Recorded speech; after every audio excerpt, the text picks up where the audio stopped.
Salam Efrata Devotion. Saya mengajak kita merenungkan satu ayat firman Tuhan dari Lukas 2 ayat 14. Kemuliaan bagi Allah di tempat yang maha tinggi dan damai sejahtera di bumi di antara manusia yang berkenan kepadanya. Persatuan Gereja Indonesia atau PGI itu mengambil tema Natal tahun ini, kemuliaan bagi Allah dan damai sejahtera di bumi.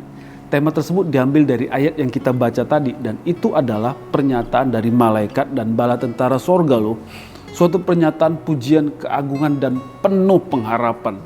Apa maksud malaikat dan bala tentara sorga mengatakan kemuliaan bagi Allah dan damai sejahtera di bumi? Saya jelaskan begini.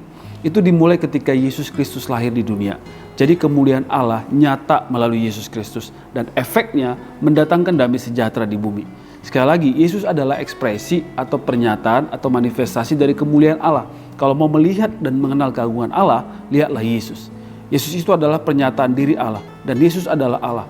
Kan Yohanes 1 ayat 1 katakan, pada mulanya adalah firman. Firman itu bersama-sama dengan Allah, dan firman itu adalah Allah.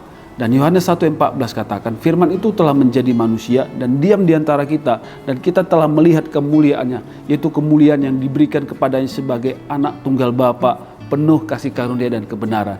Melalui pernyataan malaikat ini yang mengatakan kemuliaan bagi Allah dan damai sejahtera di bumi, kita diingatkan bahwa Yesus adalah Allah.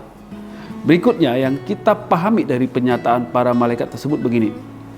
Kedatangan Yesus diberikan clue atau tanda. Dalam Lukas 2 ayat 12 dikatakan, dan inilah tandanya bagimu. Kamu akan menjumpai seorang bayi dibungkus dengan lampin dan terbaring di dalam palungan. Bagaimana mungkin kemuliaan Allah ditandai dengan seorang bayi yang dibungkus dengan lampin dan dibaringkan di palungan? Ini sesuatu yang kontradiksi secara kemuliaan dunia. Tapi kerajaan sorga itu memang sungsang. Tapi kita mengerti kedatangan Yesus ini memang benar-benar mendatangkan damai sejahtera. Mengapa tidak? Yesus lahir di kandang hewan, di tempat yang kotor dan hina. Itu menunjukkan ia mau berada di tempat yang kotor dan hina supaya bisa menjangkau dan menyelamatkan kita manusia yang kotor karena dosa. Bukankah ini mendatangkan damai sejahtera? Dosa diampuni, kesalahan diampuni. Orang-orang yang diampuni adalah orang-orang yang penuh damai sejahtera. Coba pikirkan, ketika kita di dalam dosa, kita jauh loh dari damai sejahtera. Kalau sudah terikat dosa, bukan kesenangan yang kita nikmati, tapi ketakutan, hukuman, dan ujungnya kebinasaan. Kalau sahabat Efrata Devotion saat ini terikat oleh dosa tertentu, apakah dosa percabulan, kebencian, dendam, penipuan, iri hati, saya mau katakan Anda tidak alami damai sejahtera. Sebanyak apapun uang kita miliki, tapi kalau kita diikat oleh dosa tertentu, kita tidak memiliki damai sejahtera. Tidak heran mengapa malaikat menyatakan kemuliaan bagi Allah dan damai sejahtera di bumi, karena kedatangan Yesus bisa menyelamatkan kita dari dosa dan mendatangkan damai sejahtera. Seperti dalam Matius 1 ayat 21 dikatakan, ia akan melahirkan anak laki-laki dan engkau akan menamakan dia Yesus, karena dialah yang akan menyelamatkan umatnya dari dosa mereka. Saudaraku, keluarga Efrata, maukah alami damai sejahtera dalam hidup? Terimalah Yesus sebagai Tuhan dalam hidupmu. Hanya dialah yang dapat melepaskan kita dari belenggu dosa. Kalau saat ini ada yang sedang terintimidasi karena dosa, akui dan bertobatlah. Terimalah Yesus sebagai Tuhan dalam hidupmu dan alami damai. Damai tidak dapat dibeli dengan apapun. Jangan mabuk, jangan selingkuh, jangan lari dari kenyataan. Itu bukan damai. Damai tidak dapat diganti dengan apapun. Damai hanya didapat di dalam Yesus.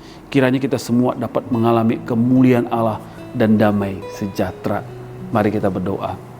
Bapa, di dalam nama Yesus, terima kasih Engkau datang dalam Yesus Kristus untuk menyatakan kemuliaan-Mu dan mendatangkan damai sejahtera bagi kami yang berkenan bagimu.